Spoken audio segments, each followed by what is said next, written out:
Alguns jogadores poderiam ser buscados por empréstimos na Europa.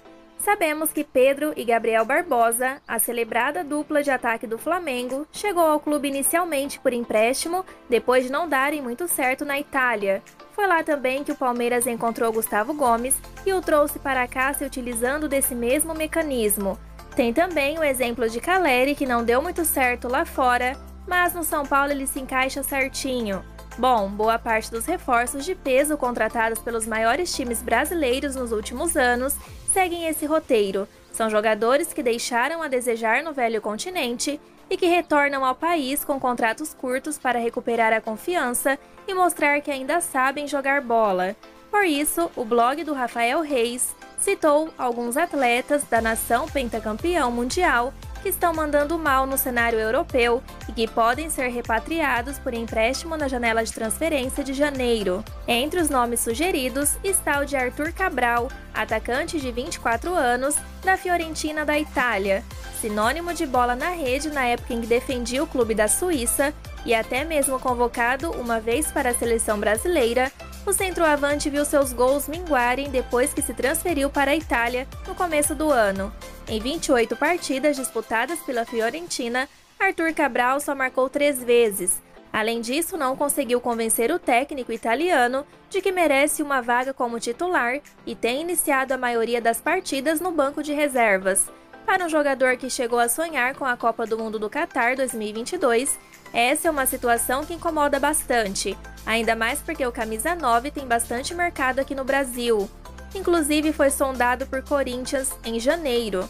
Arthur Cabral seria visto como um reforço que resolve os problemas por boa parte dos clubes mais importantes do país, especialmente por aqueles que sofrem com a carência de um atacante de área. Outro nome citado pelo blog do Rafael Reis é de Caio Jorge, atacante de 20 anos da Juventus da Itália.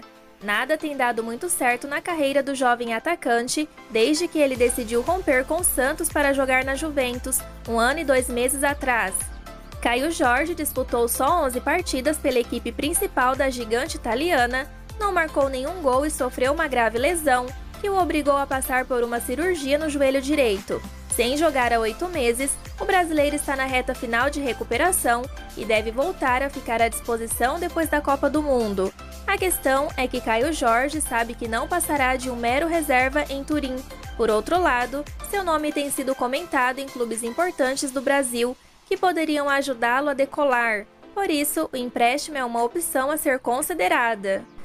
Outra opção, e essa bem interessante para os são paulinos, é Juan Jesus, zagueiro de 31 anos, da Napoli da Itália. Depois de 10 anos atuando no futebol italiano, o zagueiro formado no Internacional vive hoje uma encruzilhada. Em sua segunda temporada no Napoli, tem visto se tornar cada dia mais realidade a possibilidade de, enfim, conquistar pela primeira vez o título do Calcio. Por outro lado, sua participação neste ótimo início de temporada da equipe napolitana tem sido bem reduzida, só disputou 3 partidas.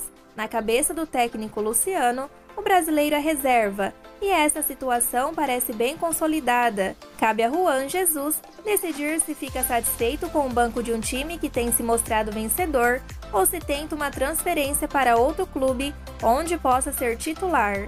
Outra opção é Jean Lucas, meia de 24 anos, do Mônaco da França.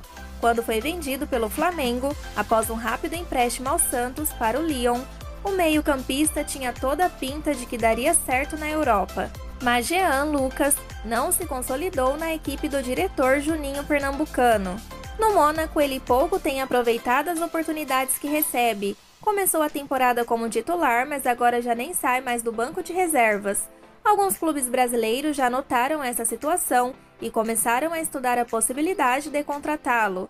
Nas últimas semanas, o Internacional tem sido apontado como um possível destino para Jean Lucas. Outra opção é Henrique Silva, lateral esquerdo, de 28 anos, no Lyon da França. O ex-jogador do Vasco está na França há pouco mais de um ano, mas até hoje só completou 25 partidas pelo clube. Para piorar, a frequência com que tem sido utilizado só que diminui. Na atual temporada, Henrique Silva disputou apenas 3 partidas. Em uma delas foi titular, mas improvisado na lateral direita. Nas outras 2, entrou nos minutos finais de jogos que já estavam resolvidos, ou seja, dá para perceber que o clube francês não conta muito com seu futebol, o que facilita bastante uma possível liberação ao Brasil. Algum desses nomes te agrada, amigo tricolor? Deixa aí nos comentários. E por falar em mercado da bola, temos atualizações. O atacante Léo Pereira, do Atlético Goianiense, se encaminha para ser o primeiro reforço do São Paulo para 2023. De acordo com informações, o tricolor tem interesse em um empréstimo, mas o clube goiano disse só negociar os 60% que tem direito em definitivo. Segundo apurações do blogueiro Daniel Perrone, com uma fonte em Goiânia, a negociação entre São Paulo e Léo Pereira estaria muito bem encaminhada e que a fonte confia no acerto com o tricolor para o ano que vem. A fonte não informou se seria empréstimo ou em definitivo, mas disse que há muito interesse do jogador em ir ao São Paulo. Com atuais 22 anos, Léo Pereira começou a carreira em 2018 na base do Ituano. Em 2019 e 2020, o jogador esteve emprestado para a base do Corinthians e em 2021 foi emprestado por uma temporada no elenco profissional do Grêmio. No clube gaúcho, o atacante conquistou o Campeonato Gaúcho e a Recopa Gaúcha. Comprado pelo Atlético Goianiense no início deste ano, Léo foi campeão estadual com o Dragão e até então entrou em campo 62 vezes com 5 gols e 6 assistências. Léo Pereira se notabilizou com gols nas quartas de final da Copa do Brasil diante do Corinthians e na partida de ida da semifinal da Sul-Americana contra o próprio São Paulo. Na ocasião, o atacante incomodou Luciano com a comemoração e levou o troco na partida de volta.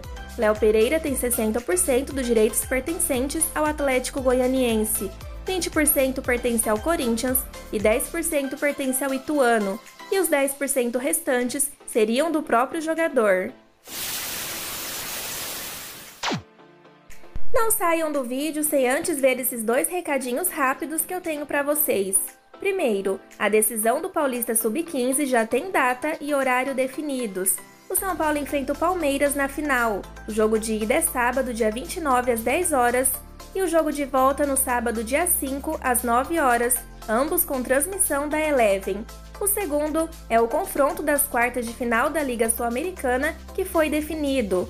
O basquete vai enfrentar o Boca Juniors da Argentina. Local e data previsto para o dia 29 de novembro, mas ainda a confirmar, a serem divulgados em breve.